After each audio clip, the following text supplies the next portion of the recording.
2011년도 여러분 이미 잘 알고 계시듯 일본 동북부 해역에서는 규모 9.0의 지진이 발생하게 되었습니다.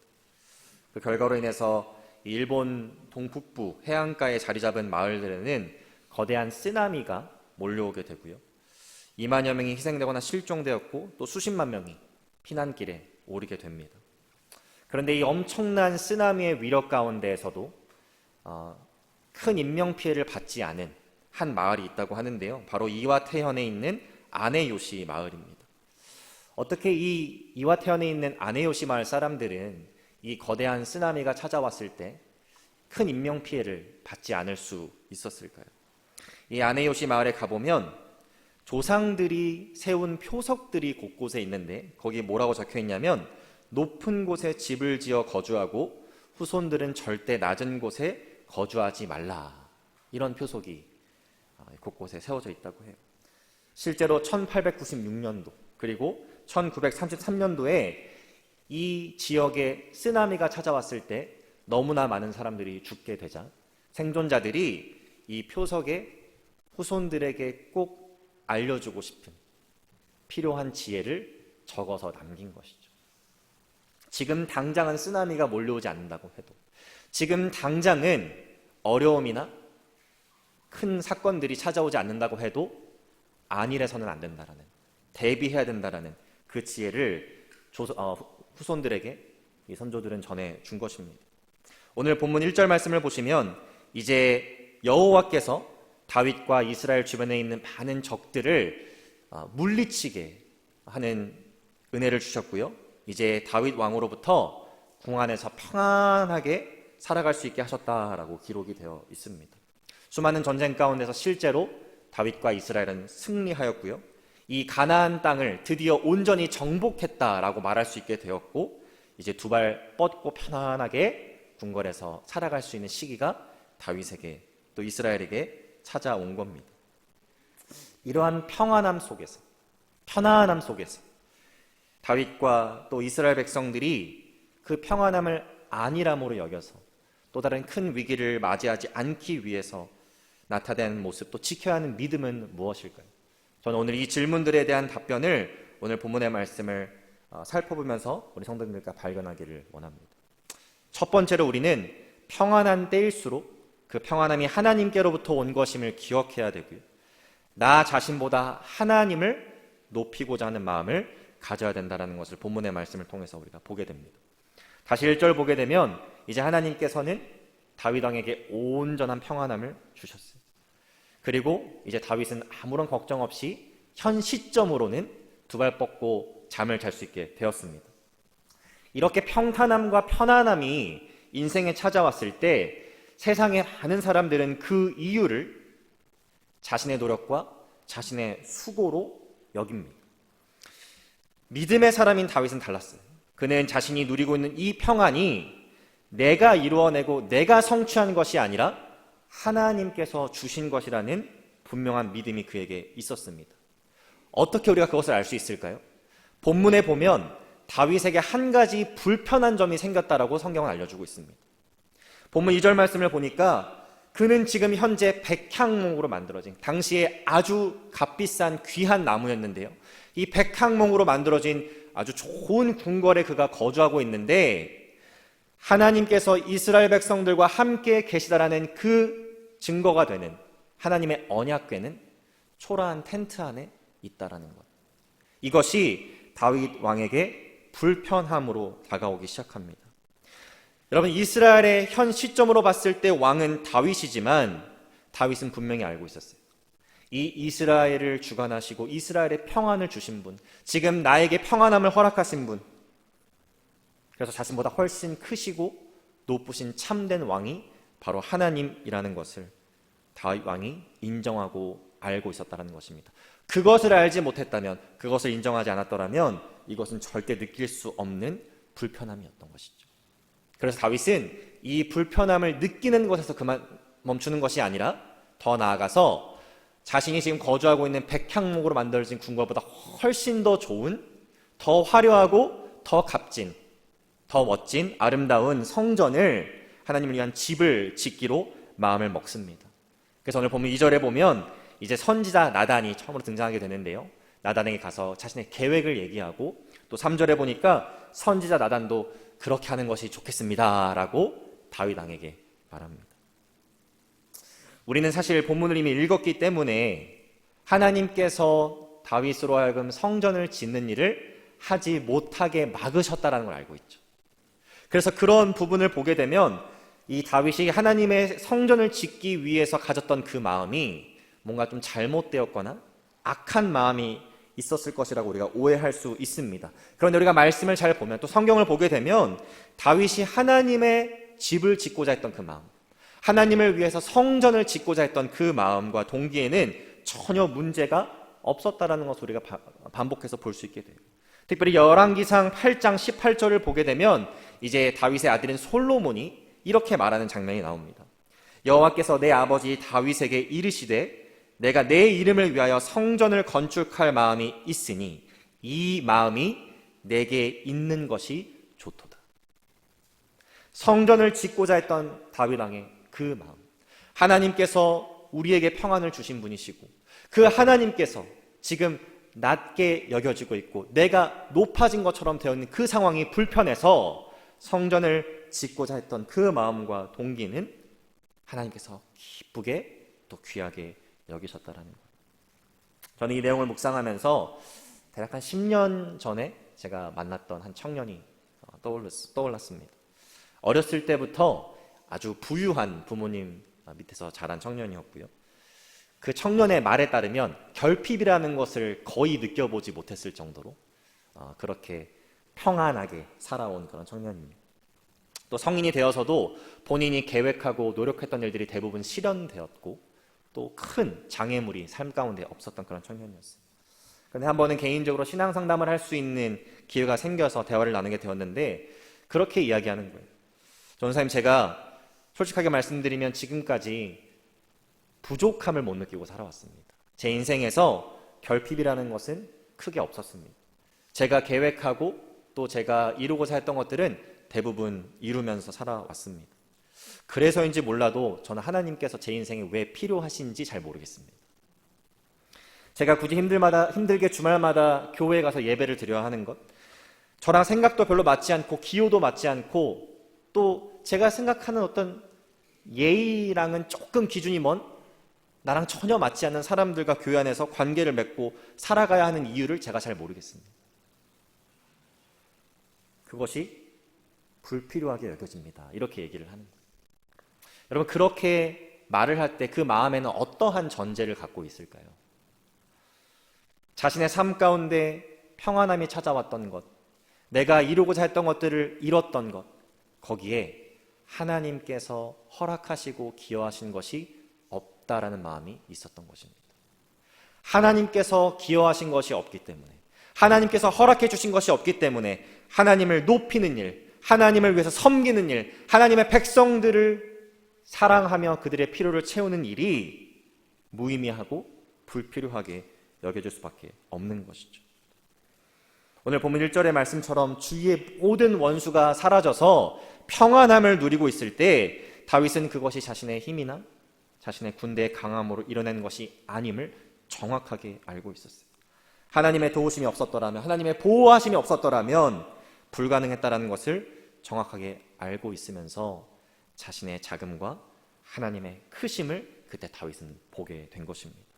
그렇지 않았더라면 백향목 궁궐에 살고 있는 자신, 그리고 텐트 안에 있는 하나님의 궤를 보고 불편하게 여길 수가 없었던 것이죠.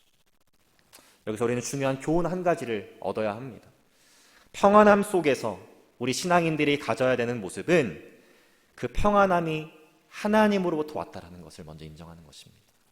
그리고 그 가운데 혹시라도 내가 더 높아져 있진 않은지, 그 평안함을 내가 이뤘다고 생각하고 있진 않은지, 그것을 내가 성취하고 있다고 생각하고 있진 않은지 돌아보면서 나를 낮추고 하나님을 높이고자 하는 마음을 갖는 것, 이것이 평안함 가운데 살아가는 신앙인들의 올바른 마음이고 자세인 것입니다. 혹시 여러분 가운데 하나님께서 분명히 허락하시는 평안함과 편안함이 찾아올 때가 있으실 텐데요, 그럴 때일수록 혹시 내가 높아져 있진 않은지, 그리고 하나님을 내가 낮게 여기고 있지는 않은지 보시면서 하나님을 높이고자 하는 마음을 항상 가지고 살아가시는 저와 여러분들이 되시기를 주님의 이름으로 축복합니다. 그런데 한 가지 여기서 우리가 질문하고 넘어가야 됩니다.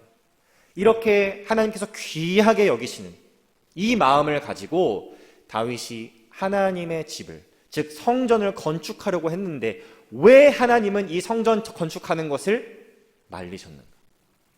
왜 이 다윗의 제안을 거절하셨는가? 이 질문을 우리는 꼭 해보고 넘어가야 합니다. 여기서 우리는 두 번째 우리가 중요한 포인트를 얻게 되는데요. 하나님께서는 우리가 하나님께서 요구하시는 방법대로, 또 하나님께서 요구하시는 자격을 갖춘 상태에서 하나님을 높이기를 바라신다는 것을 말씀을 통해서 보게 되는 것입니다.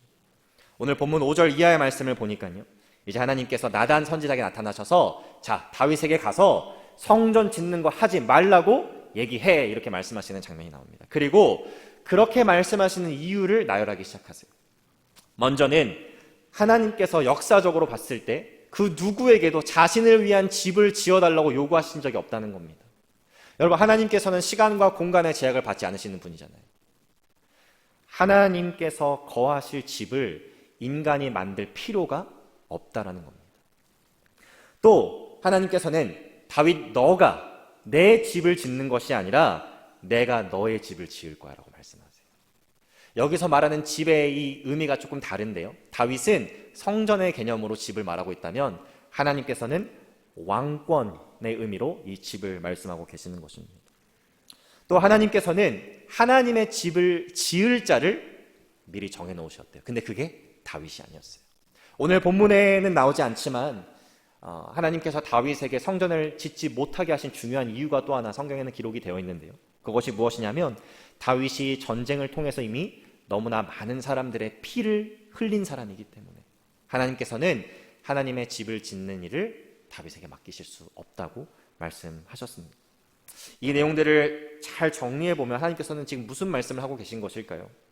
우리가 아무리 하나님을 높이고자 하는 올바른 동기와 마음을 가지고 있어도 하나님께서 쓰시고자 하는 사람의 자격을 충족하지 못한다는, 그리고 하나님께서 요구하시는 방법대로가 아니라면 우리는 하나님을 높인다고 하는 일들을 벌이지만 그것들이 하나님의 입장에서는 무의미할 수 있다는 겁니다. 클래식 음악을 전공하는 사람들이 쓰는 은어 중에 오불이라는 은어가 있습니다. 오불이. 이 오불이라는 말의 뜻이 무엇이냐면요, 이 음악하는 사람들에게 찾아오는 단기 아르바이트입니다. 예를 들어 결혼식이나 뭐 교회에서 하는 공연들의 연주자들이 필요하잖아요. 그러면 이제 그 사람들을 단기로 아르바이트로 고용할 때 오불이라고 이제 은어적으로 이 음악하는 사람들은 이 단어를 씁니다. 특별히 미국에서는 이 절기 시즌이 되면 조금 규모가 있는 교회일수록 아주 큰 공연이나 프로덕션을 제작하는 경우가 있죠. 그래서 그런 것들을 진행할 때 이제 로컬 뮤지션들한테 연락을 돌립니다. 뭐 오케스트라가 필요한 경우에는 뭐 로컬 현악기 연주자들 등등 연주자들에게 연락을 돌려서 며칠부터 며칠까지 공연이 있는데 이 리허설 시간에 연주를 해줄 수 있냐, 또 공연 때 함께 연주를 해줄 수 있냐, 이렇게 하이어하는 그런 때가 있습니다. 그래서 이렇게 프로페셔널 연주자들을 고용해서 아주 큰 오케스트라를 만들기도 하고, 또 사실 교회에서는 쉽게 볼 수 없는 굉장히 퀄리티 있는 프로페셔널 레벨의 음악 공연, 아니면 뭐 더 큰 프로덕션 공연, 이런 것들을 교회에서 볼 수 있을 때가 있죠. 근데 여기서 우리가 몇 가지를 좀 생각해 봐야 하는데요. 무엇이냐면 과연 예배라는 것이 하나님을 높이는 것이 하나님의 백성에게 주어진 특권인지 아니면 하나님의 백성이 아닌 자들에게도 주어진 특권인지를 우리가 한번 생각해 봐야 한다는 겁니다. 보통 그렇게 하이어할 때 안 그런 교회도 많이 있지만 대부분의 교회는 어떻게 진행을 하냐면 그 연주자가 크리스천인지 아닌지, 프로페싱 빌리버인지 아닌지 상관없이 하이어할 때가 많이 있거든요. 그래서 그렇게 많이 모인 연주자들 중에 대부분이 사실은 하나님을 전혀 인정하지 않고 믿지 않는, 그리스도를 믿지 않는 사람들이 많이 모일 때가 있습니다. 여러분, 하나님을 높이는 예배는 하나님을 사랑하는 자들, 하나님께서 이미 허락하신 은혜와 자비와 긍휼을 경험한 자들이 그리스도를 믿는 믿음 안에서 누리는 특권인 것입니다. 10,000명의 non-believer가 참관하고 있는 예배보다 1명의 참된 예배자가 드린 예배를 하나님께서 기뻐 받으시고요. 10,000명의 non-believer가 하는 크리스마스 공연보다 1명의 성도가 조촐하지만 진정성 있게 드리는 찬양을 하나님께서는 기뻐 받으신다라는 거예요. 우리의 눈에는 조촐할 수 있게 보일 수 있을지 몰라도. 왜냐하면 하나님께서는 하나님이 요구하신 방법대로, 하나님께서 요구하시는 자격대로 우리가 하나님을 높이기를 원하시기 때문입니다. 여러분, 하나님을 정말 사랑하신다면 우리 마음 가운데는, 또 여러분들의 삶 가운데 하나님께서 역사하셨고 수많은 복들과 은혜를 허락하셨다는 걸 믿으신다면 우리 마음 가운데는 너무나도 자연스럽게 하나님을 높이고자 하는 마음이 생길 수밖에 없어요. 그런데 거기서 우리가 중요하게 생각해야 될 것, 우리가 놓치지 말아야 될 것은 무엇이냐면 하나님께서 어떠한 방식으로, 방법대로 높임 받으시기를 원하시는가를 보는 것입니다. 그리고 하나님께서 하나님 백성들에게 어떠한 자격들을 요구하시는가를 우리가 말씀을 통해서 살펴보는 거예요. 그것들이 함께 이루어지지 않는다면 우리가 하나님을 높인다고 하는 수많은 일들이 하나님의 눈에는 무의미하고 불필요하게 여겨질 수 있다는 것입니다. 하나님을 높이고자 하는 마음뿐만 아니라 하나님께서 어떠한 방법과 어떠한 자격 가운데 하나님의 백성들이 높이기를 원하시는지 함께 보실 수 있는 영적인 시야가 열린 저와 여러분들이 되시기를 주님의 이름으로 축복합니다. 마지막으로 우리는 평안함 가운데서도 역사를 계속해서 만드시고 구원을 주관하시는 분이 하나님이심을 고백해야 된다는 것을 오늘 말씀을 통해서 볼 수 있는데요.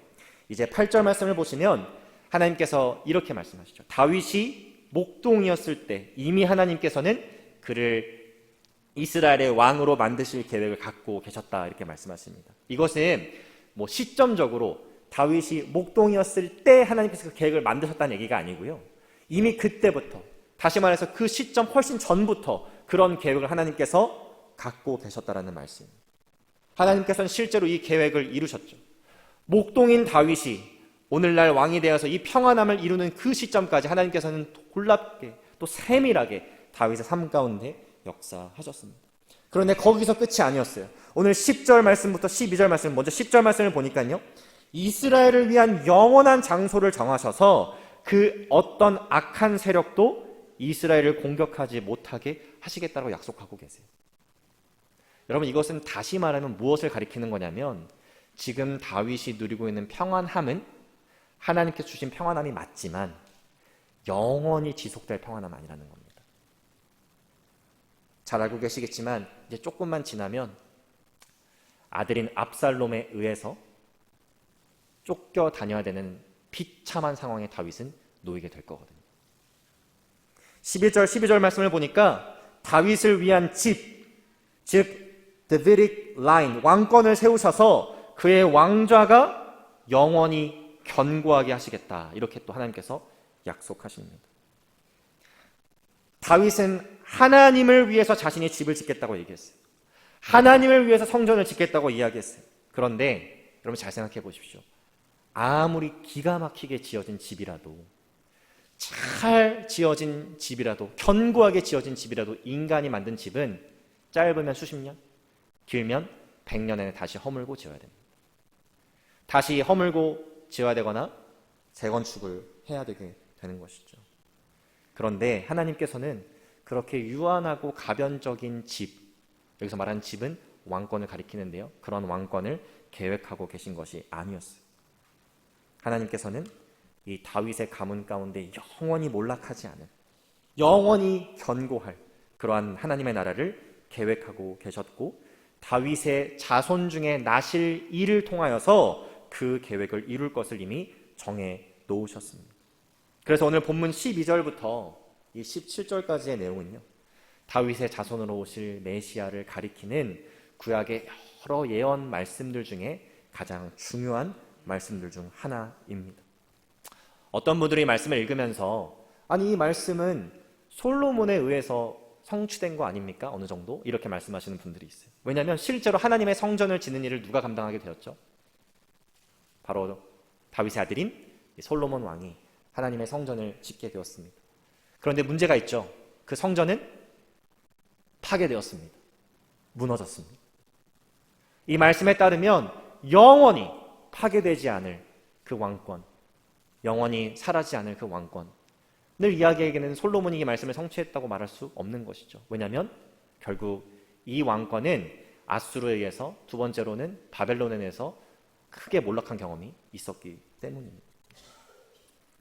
하나님께서는 지금 다윗이 누리고 있는 이 일시적인 평안을 약속하시는 분이 아니셨어요.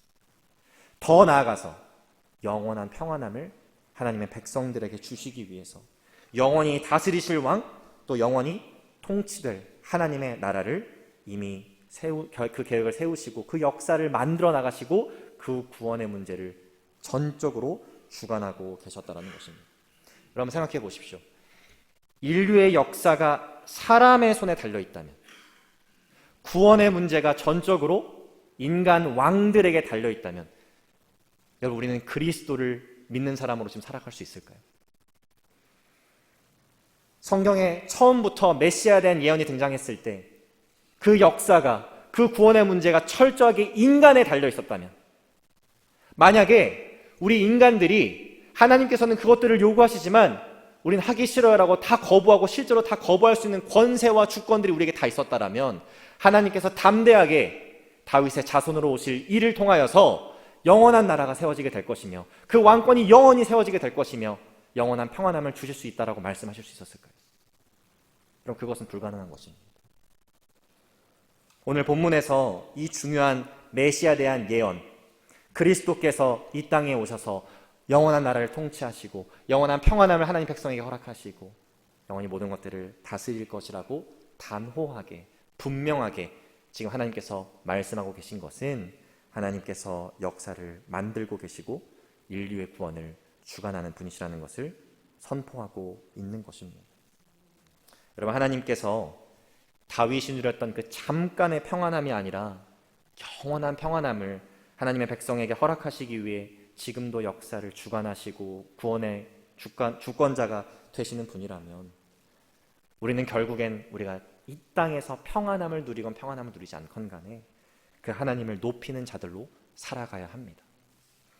우리가 그분보다 높아지는 것이 불편해야 하고요, 그분을 마땅히 높이려는 마음이 우리의 당연한 마음이 되어야 합니다. 그리고 그 가운데 그 높이고자 하는 마음뿐만이 아니라 하나님께서 요구하시는 방법대로, 하나님께서 요구하시는 자격대로 그분을 높이며 살아가야 하는 존재들이 바로 우리라는 것을 오늘 말씀을 통해서 우리는 발견할 수 있는 것입니다. 오늘 말씀을 기억하면서 우리가 함께 좀 찬양하고 기도하는 시간 갖기를 원합니다.